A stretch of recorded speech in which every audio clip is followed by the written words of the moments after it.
పురాణానామాలయం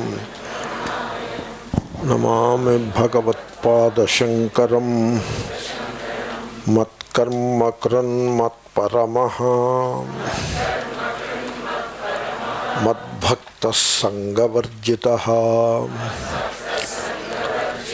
నిర్వైరః సర్వభూతేషు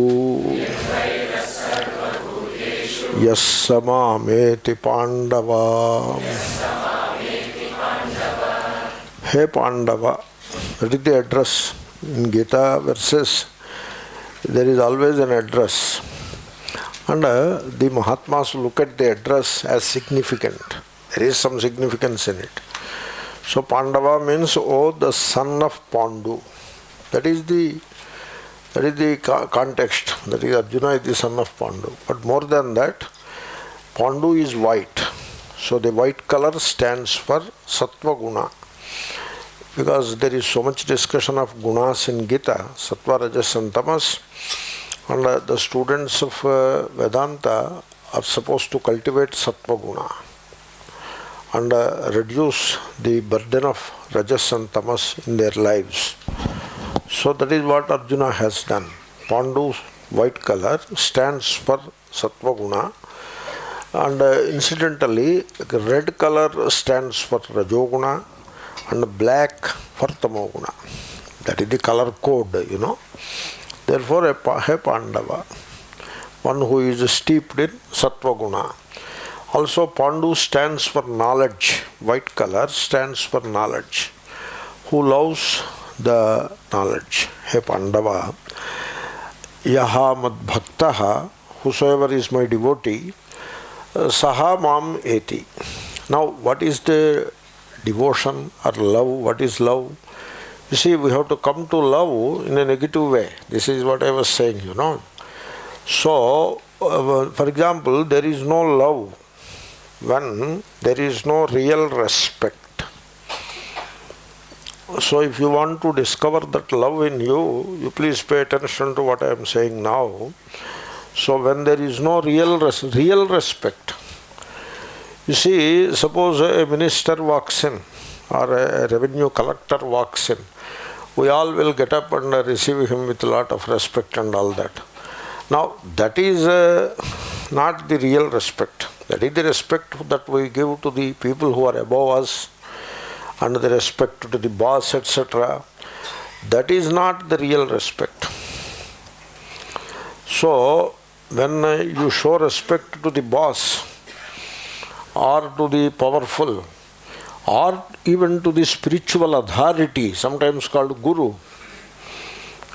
in that sense, that is not real respect, because that respect, you are respecting your superior, and maybe you are seeking something from the superior, that's why you better respect the superior, or you are afraid of the superior, therefore you better respect the superior. That is not real respect. Generally, people are not respectful to the superiors and powerful, etc. And even in the field of spiritual authority, this character is shown, that people show a lot of respect to these spiritual bosses, not only the worldly bosses, but in the real life, they are not respectful at all. So, they are not respectful, they are not kindly, generous, say, towards the servants, towards the kids, towards the beggars, and towards these urchins. You know, urchins, they are everywhere. So, generally, we don't show respect to them. To the servants, no respect. To the people who are below to you, below in a particular sense, they don't show respect. That is not respect. So, the respect of wanting something or the respect of fearing is not the real respect. If you really feel respect, you would be respectful to the lowest as well as to the so-called highest. So, if you don't have that respect to the lowest, then you do not have love. Therefore, when there is no respect, there is no love. When there is no mercy, when there is no pity, no forgiveness, there is no love. Therefore, we should not remain without respect and mercy and generosity. We should become respectful and merciful and generous in our lifestyle. So we can know love only when all these things we cultivate in our heart. And therefore respect, love and mercy, respect, mercy and generosity towards all, particularly the so-called lowly. So without judging people whether they deserve respect or not, so you have to respect all. You have to respect a child, you have to respect a servant, you have to respect a so-called lowly person. You should be generous to all. Then only you will come to know what is love. Okay, so I told you I will talk about love every day.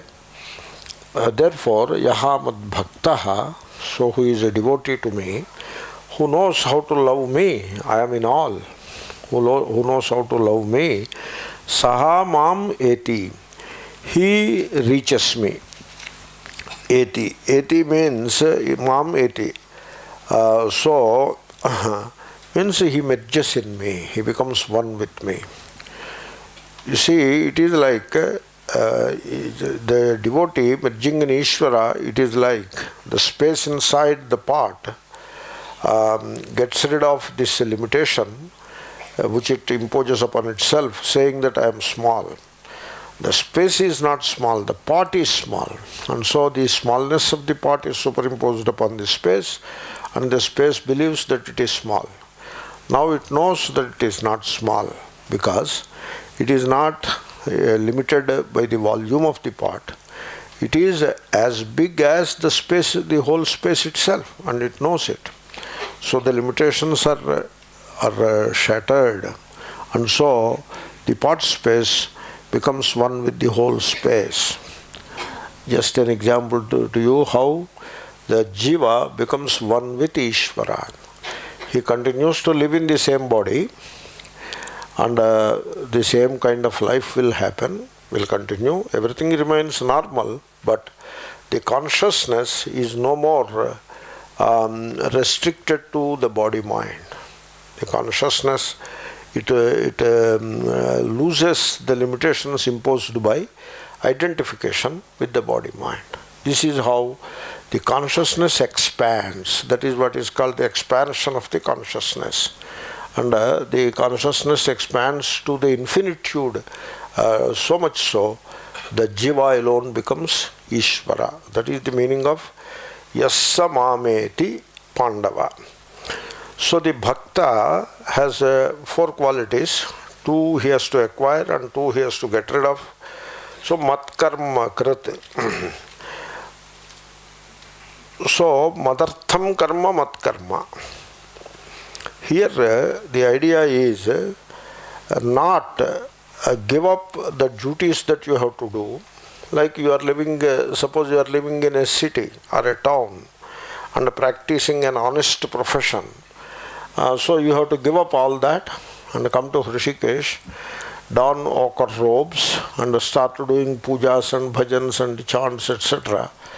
Is that what is Matkarma means? That is how people take. That is how people take. So what is called the change of regimen.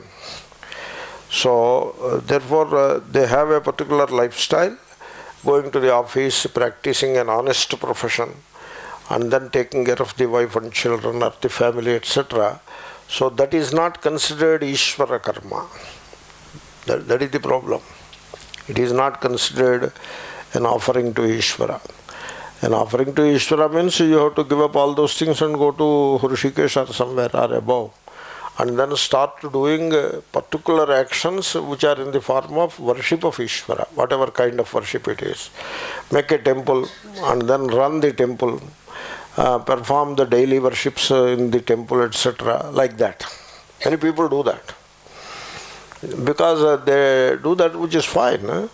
They interpret this word matkarma as mama karma. This I have discussed already. That is not the meaning. So that makes the vision very sectarian.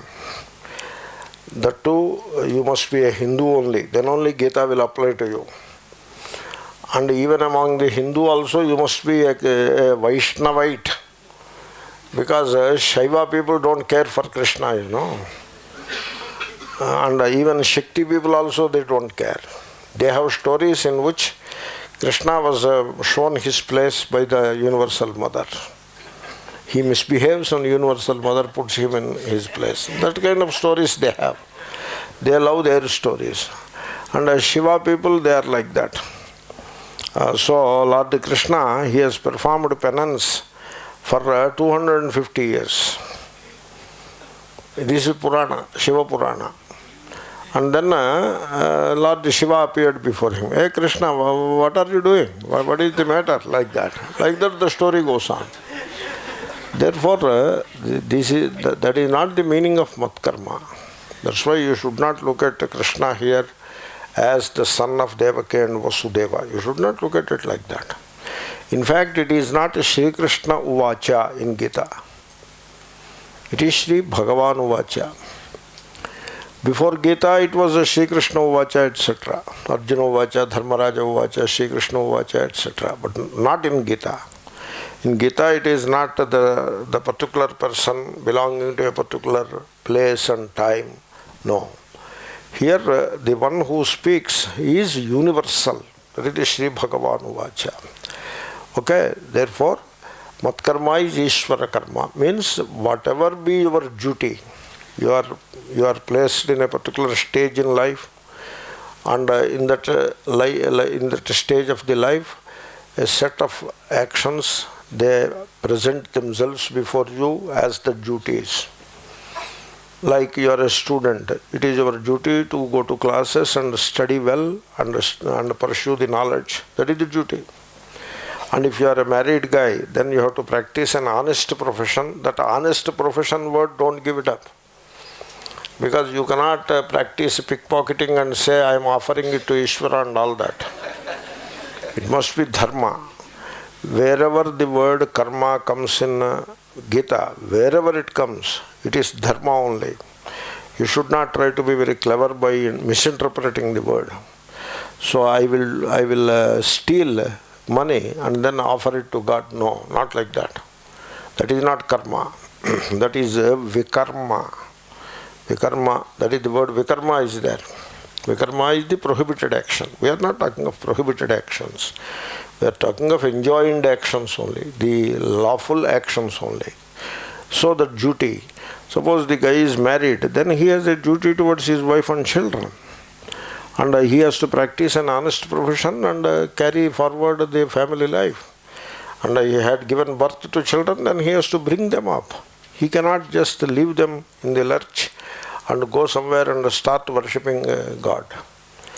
You see, I went to some place for satsanga, some question-answer session, and then I saw a young man, a young, kind of middle in 30s or 40s young man, and his dress, etc., shows that he is a devotee, that a devotee's dress he wears, and then he was attending the satsang and all that, and he talked with me.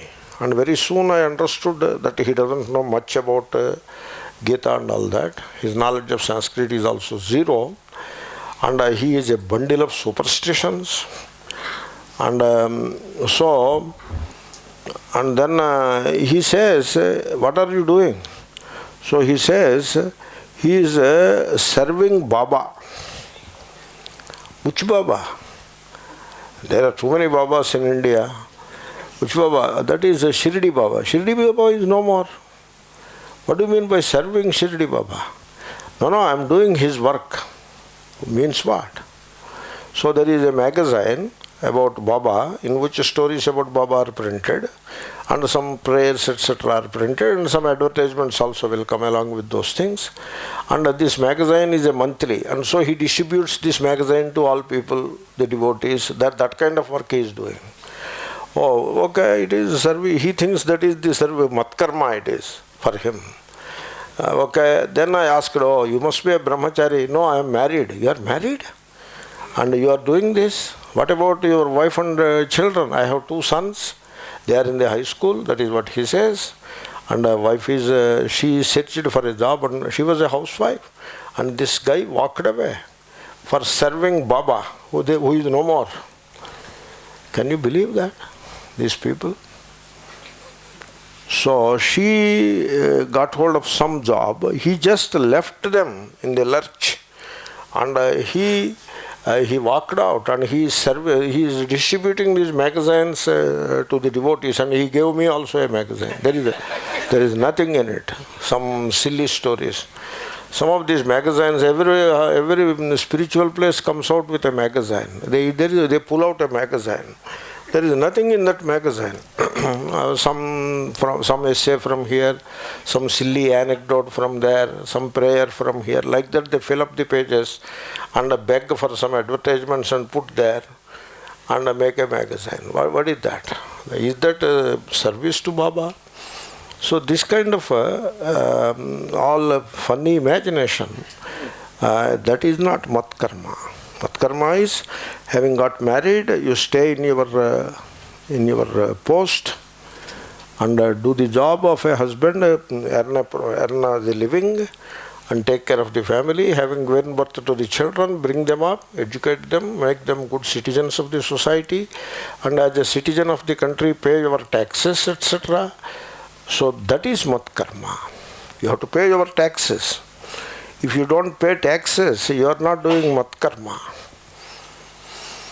Therefore, and then daily prayers, morning and evening, nitya karma. You add that. Morning you pray to God for 5 minutes. Even if you are a busy person, you should find 5 to 10 minutes time for prayer and meditation in the morning. Evening may be possible, may not be possible for the professionals, but for the retired people, evening also they can spend some time in prayer and meditation. So this is matkarma. You do your duty. In the line of duty, whatever action you perform, it is an offering to Ishvara. That is how you do. We have a tradition in which we say Shri Krishna Arpanamastu at the end of every action. You do Sandhya Vandanam, the morning prayer, Gayatri Japa, and then at the end of it you say Shri Krishna Arpanamastu. You don't say Gayatri Arpanamastu. You just say Shri Krishna Arpanamastu. Because that is the message coming from Shri Krishna. Whatever karma you have done, you offer it to me. That is the matkarma. It becomes matkarma. But you have to be very cautious about it. If you seek the result thereof, then there is no offering. It is like you work for a boss for a month and bargain with him and take the full salary and say, I have given offering to you. What is offering in it? That is not offering. In India, in the government departments, they use the word service in a very wrong way. They say, the government servant says, I was in service for 20 years. He was not doing service. He was making a career and making money and not doing work also properly. So they used the word service. That is why India did not progress, because the selfish work is considered service. That is not, there is no service in it. That is not the work offered to government. In fact, you land a job in government so that you can relax and need not do any work for the rest of your life. How can that you call a service? It is lazy lifestyle, and it is a dereliction of duty, and so that cannot be an offering to Ishvara. Therefore, you do your duty. You do your duty. You see, once I went to a government hospital in Hyderabad to see a patient. And then it so happened that I had to take the patient to the bathroom, the common bathroom, the general ward and one attached, not individual rooms, they have a ward where the beds are there side by side. And then one common bathroom. 3-4 baths in a sequence. And so the whole bathroom was so clean, very clean, perfectly clean. And just then one lady was coming out. She made it very clean. It is a most unusual sight in a government hospital that you find the bathroom very clean. It is almost impossible to find that situation. Now how it is going on, I don't know. In those days it was like that. Now Swachha Bharat has come. Therefore things might be improving. But still, a public bathroom which is used by many patients, it is so clean, I was amazed. And then I saw the lady who made it clean. So I was complimenting her, you are doing a very great job. This is a government place and you are a government servant. Obviously, you are doing a great job. Then she told me, sir, the patients are Bhagavan. And therefore, it is my duty and I am serving Bhagavan. That is what she told. Now, she is not a student of Gita or Vedanta. That is mat karma krita. That is the devotion. That is the devotion. In Secunderabad, where I live, the place called Padmarao Nagar, there every day morning this water board employee, he is a Muslim. And he comes and opens, in Indian water supply, the municipal water supply follows a particular method. So there will be a manhole, he pulls out the manhole and there is a valve inside and he has a big wrench, a long steel thing, and he fits it and opens it. And for 1 hour the locality will get water and then he closes it. That is the mechanism. Like that he will go. He starts his rounds early morning at 5 o'clock and by 12 his duty will be over. Then he will report to the water board of the municipality and then he will go home. And maybe evening he will have rounds maybe. That is his duty. And he retired. On a particular evening he retired. But in government it moves like at a snail's pace. It is like a 1,000-legged caterpillar making a movement forward. The government departments are like that. No, that too state government is the most inefficient and corrupt departments. Maybe things are much better now because of Sri Narendra Modi's fight against corruption and all that. What I am telling is 20 years back story. So, therefore, this man retired, but they have not yet posted the replacement person. You believe me, they took 3 months to post a replacement person. 3 months, the replacement guy did not come. It is a menial job, a small servant job like that. Lowest of the jobs in that office, that the posting did not happen yet. This man retired. He was told, you retired, you go home. Then he asked, who will do this work tomorrow morning? Then, why do you worry? Is there anybody who came? No. He came. He is a Muslim and he did his duty for 3 months without getting 1 paisa payment. In the government office, they don't even appreciate you. In India, when such a selfless worker comes across, they don't appreciate. In fact, they make fun of him. Hey, so look at this useless fellow. He is still working, not getting payment, retired, but still he is working. Look at this silly guy. They will make fun of him, really. But he was working. And after 3 months, the person is posted. That person came. And then he trained him for 1 week. Because he has to show all the places and all that. Then he went home. So he was asked, why are you doing it? Then he told all these people in the locality who get the water, they don't know who is sending the water their way. But they enjoy the water, they need the water. Without water they will go thirsty. They will be running all around with pots for drinking water. When I go and open it, leave it for a while and close it, the entire locality gets served drinking water. It is the service of God. That is what he said. He is a jnani and he is a karma yogi. Therefore, now you got the spirit of the word mat karma krate. Then mat paramaha. This is a little more difficult to explain. Mat paramaha. Mat karma krute is easy. So, mat karma, suppose she is a housewife. She will cook the food and keep the house clean and in good condition. Here she runs the house and serves the husband and the children. They are God for her. She is a karma yogi. She is a karma yogi.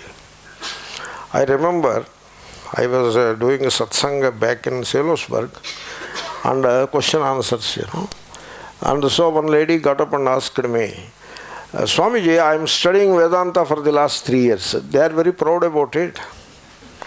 They did not get anything, the secret of Karma Yoga, etc. they did not get. But they believe that they have understood everything. I caution, don't claim knowledge. You be humble. Don't say I know and all that. But no, Swamiji, we have known Karma Yoga, already studied Gita. One round is over. We are planning to do a second round. You go through all of it one round. And now we are about to start the second round. Means what? You did not get anything in the first round?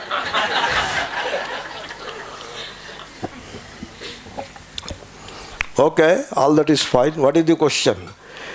As a mother of 2 children, that is herself, as the mother of 2 children, how to live the life of Karma Yoga? That is the question to me. It's a challenge to the Swami, who is supposed to teach Gita and all that. Then I asked, where from you are? She said, some Detroit or something. So what are your children doing? They are in the school, this primary school and all that. Then husband is some worker in the factory. You catch the next available flight to Detroit from our Allentown airport, go home and serve them. That is the right Karma Yoga, I told her. Then she was aghast, could not believe her ears. You mean to say I give up the study and go? Yeah, you give up the study, you don't need to study. You need to practice. What is there to study? You already claim that you have studied Gita one time. So go catch the immediate flight. I am sure there is a direct flight to Detroit from our airport. They will drop you there, catch the flight. Evening you go home in time and cook food and feed the people. Poor fellows, what they are struggling for food and all that. What are you doing here? This is not the place for Karma Yoga for you. You go home. This is what I told. You know what, my friends, Swami, if you teach like that, whatever devotees are coming, they will stop coming. Therefore, so this is the spirit of mat karma krata. You do your duty and offer the duty as an offering to Ishvara. You take it to you apply it to the context of teaching. Why should a Swami teach? Because he is eager to share what he knew with others. And by sharing the knowledge, you are serving God in the hearts of people. That's why the Swami has to teach. There is no other reason for the Swami to teach. That is the spirit of teaching. That should be the spirit of teaching. The teaching is not meant for making a career for a Swami. What career for a Swami? Or to garner a post in the ashram, or to acquire name and fame in the society, or to get a title among the Swamis, Mandaleshwar, this and that. All of that is samsara. All of that is the negation of Karma Yoga. When the Swami shares whatever little he knows with the students and creates a learning experience, just as a worship of God in every heart. Suppose a student understands something, there is joy in the student's heart, because knowing is joy. And that joy is Ishvara. And so you are serving Ishvara in the form of that happiness in the student's heart. That is the mat karma krita. That is Karma Yoga. Should be like that. It should not be for any other selfish motive. And so it is entirely an offering to Ishvara. That is mat karma krita. Then mat paramaha. This is a little more difficult to explain, I suppose. You see, what is the goal in your life? Parama. So, people do talk of a goal of life. Sometimes they may not talk of the goal of the entire life, but they have short goals. Like as a student, I have a goal to come out of the university as a doctorate or as a postgraduate, whatever goal. And as a professional, when you do a job, you will have a goal. I have to make a home and make the good family. I have to keep going, and so I have to bring up my children, get them educated, get them married. Some such goals will be there. But not that way, not these secondary goals or short-term goals.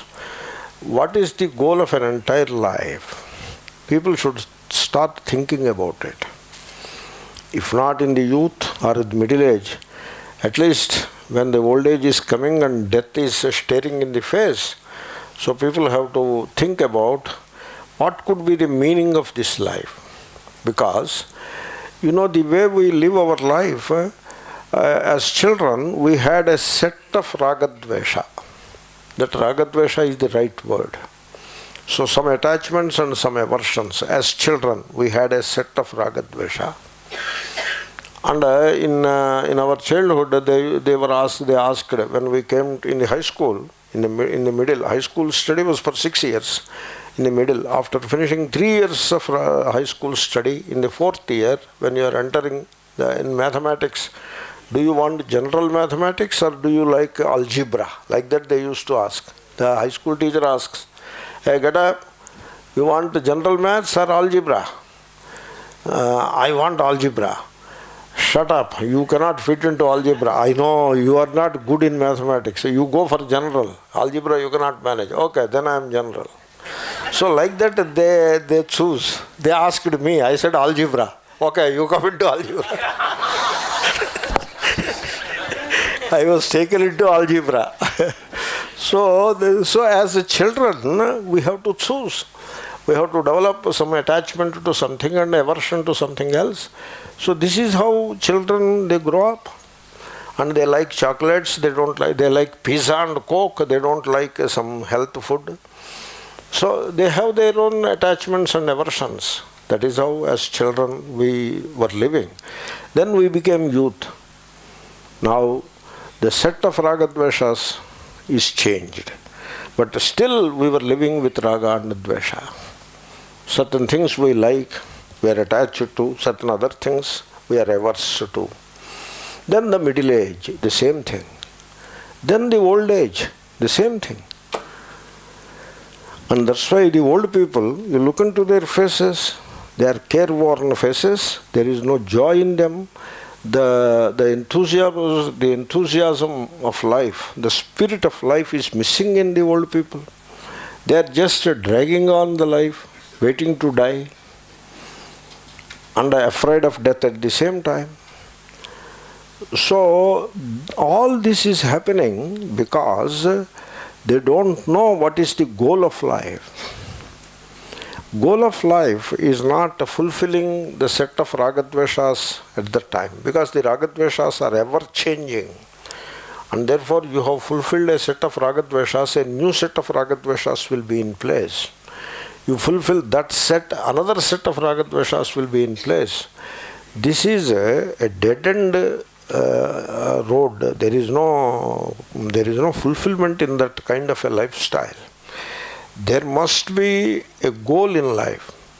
You cannot say making a living is a goal, because that can be said by a young man in 20s or 25 or 30. He has to say, I have to get a good job and make a career. That can be his goal, but not for grown-up people.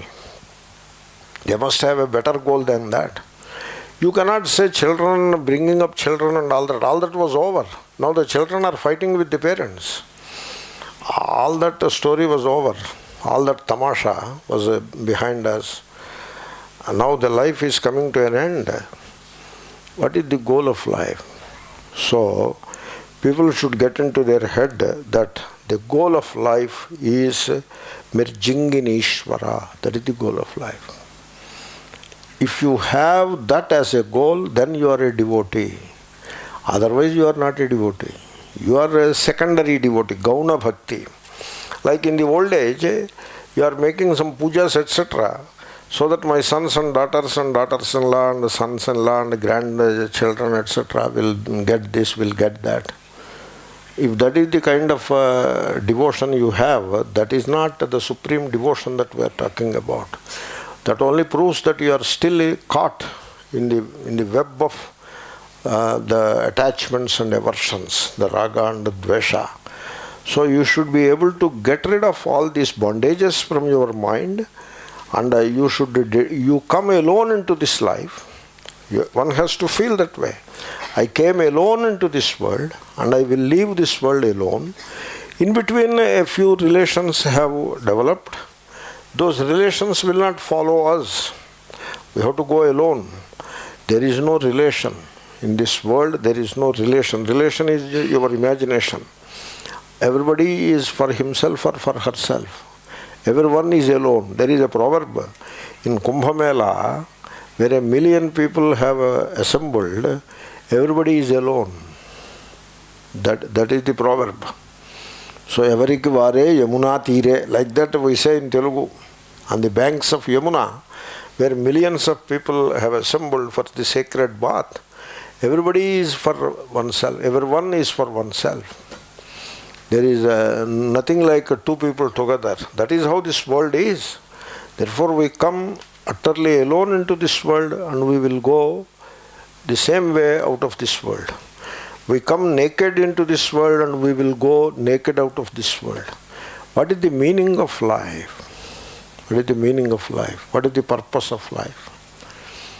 So making a career, making a home, getting the children married, getting the sons and daughters educated, getting them married, they are all not goals of life. You are just imagining. You are just hallucinating. Therefore, they are not the goal of life. They are all incidental. What is the goal of life? Everybody should think about it. And if it occurs to you, practicing a career, making a lot of money, having a fat bank account, they are not all goal of life. Because they want to stay with you. They will all be gone. So everything will be gone. You leave this world alone, the way you came.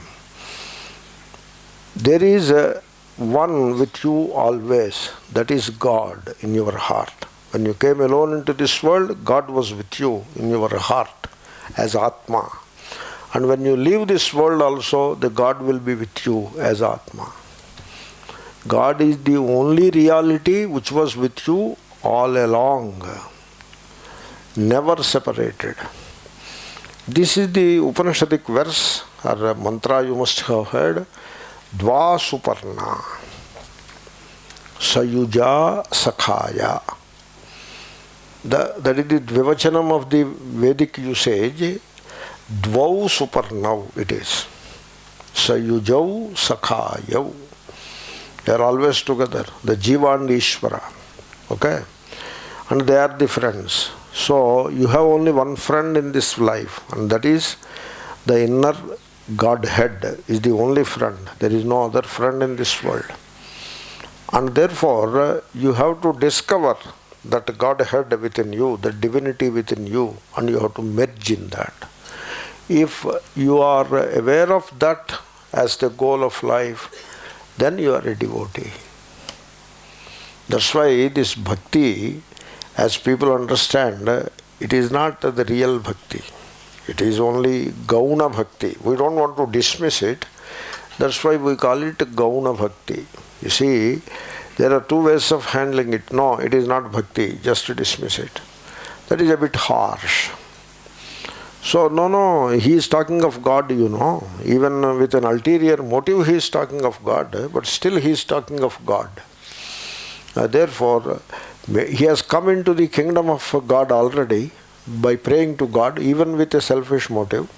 So having come into the kingdom of God, maybe he will come to God itself one day, hopefully. Therefore you validate the fellow and you encourage the guy. That's why we call it Gauna Bhakti.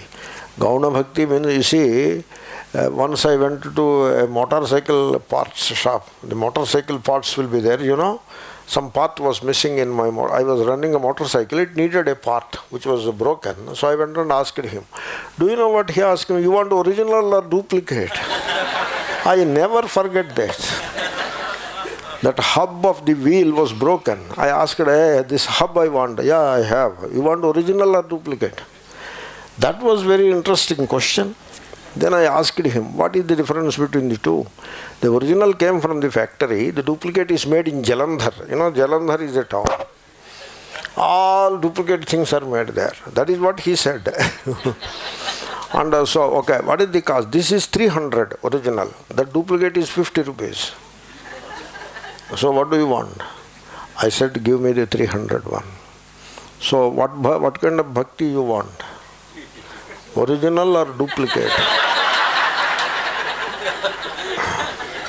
That is the point.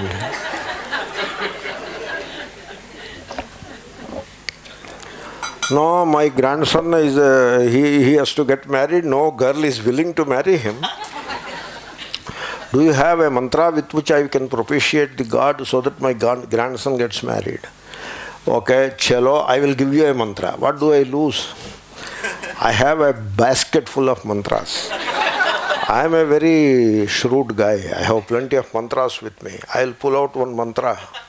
Even I can make a mantra by myself. I have some knowledge of Sanskrit, you know, and give it to you.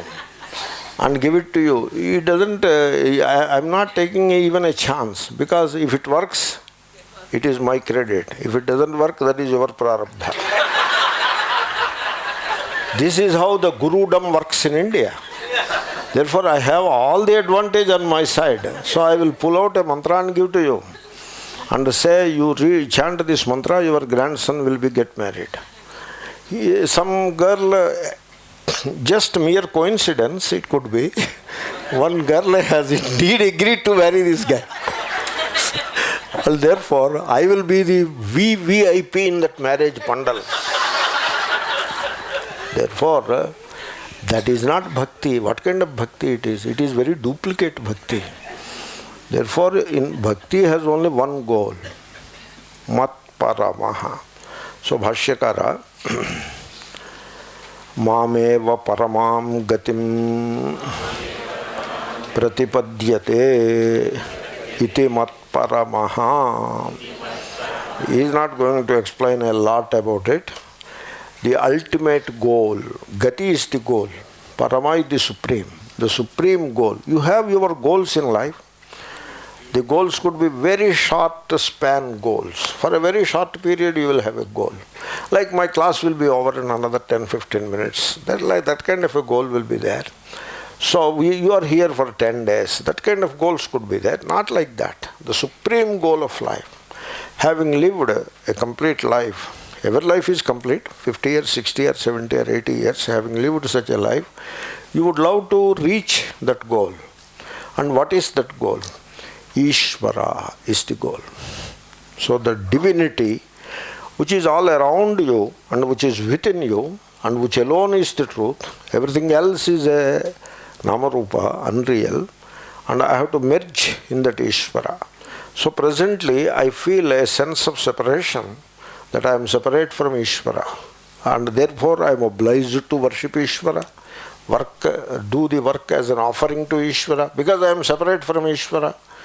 Therefore this separation, which is merely because of the lack of correct understanding, this separation, this wrong feeling which was put in place due to ignorance, that I am separate from Ishvara, it should vanish and I should merge in Ishvara. The wave is anxious to merge in the ocean. That is the goal of the ocean. So Sri Ramakrishna's fable, or his proverbial salt doll, it takes a dive into ocean to find the depth of the ocean. Will it come back and report the depth of the ocean? No. Even as it makes an effort to find the depth of the ocean, by diving into the ocean, it merges in the ocean. So like that, even as I try to offer the work that I do to Ishvara, gradually, by knowledge, I merge into Ishvara. That is what all I am looking for. I have no other goal. If a sannyasi can say this, he is the true sadhu or sannyasi. If a grahastha can say this, he need not become sannyasi or any such thing. He can stay in his place and merge in Ishvara. It is not about grahastha or sannyasi. It is about getting rid of your imaginations and understanding the truth of oneness. That is all you have to. That is the real thing. And therefore that must be the goal of life. So these two. So having a very, to reset the goal of life, the vision of life, you have to reset the vision of life. People have a very loose vision of life. They are not clear what is the goal of life, etc. Quite often they don't even think about it. They are caught in their own imagination, making money, spending it, relations, sons, daughters, etc. They are caught in this rigmarole, and therefore they don't have even that space to step back and ask the question, where am I going? They don't have that. They don't even ask that question. They remain in that mire of samsara, and that is the quicksand of samsara, and they remain there and they die there. They perish there. So, but fortunately, if you have a little wisdom, you step back. The immediate, what is the immediate? My house, my wealth, my properties, my people, my sons, daughters, etc. That is the immediate. You leave it alone, let it be, nothing will be lost. In fact, you step back, it will be better off. You are a mismatch there and you are messing up things there unnecessarily. Therefore, stepping back will be a great service to them. They will appreciate us also. If the old guy steps away, if the old man comes to Rishikesh camp, they will all be happy there back in these towns and cities. Nobody will miss you. They old, nobody will miss you. But if you go and ask them, do you miss me? Then they may have to say something. Therefore, you better step back. Don't get sentimental about it. Don't be carried away by imagination. So, just step back and look at the life.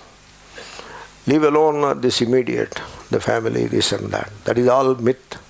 That is all you are hallucinating. You are imagining. There is no truth in any of that. Step back and ask the question, where am I going? I should merge in Ishvara. So, if this idea or if this vision settles down into your system, you are a devotee. Mat paramaha, mat bhaktaha, sangha varjitaha. So, sangha is attachment. You see, this is the bhakti that we are talking about. You see, in this bhakti, there is no mention of any rituals till now. No rituals, no mantras, no special worships, no pilgrimages, nothing. Till now it did not come. Let us see whether it will come later in the verses. But as of now, what should I do to be a bhakta? Sangha varjitaha. You have to get rid of sangha. You see, sangha is attachment. Attachment is it's a word. It can be physical.